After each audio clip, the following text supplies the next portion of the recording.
Constable గారు standing చేస్తున్నారు. ఈ చక్కటి చిట్టటి వైకల్యం స్థిరమున్న పతాకాన్ని మన అందరికీ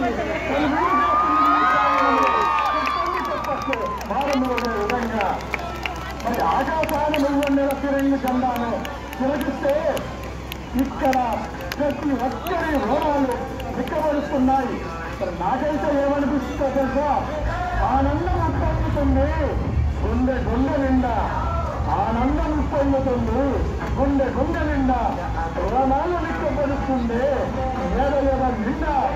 నాడు ఆకలి డబ్బులు మరచి దేశం కోసం నిమిషమైన వృధా చేయక ఆ రాగంతో పోరాటం చేసిన పోరాట యువతకు 3 బిడ్డలకు విడంతో మోటరెళ్ళి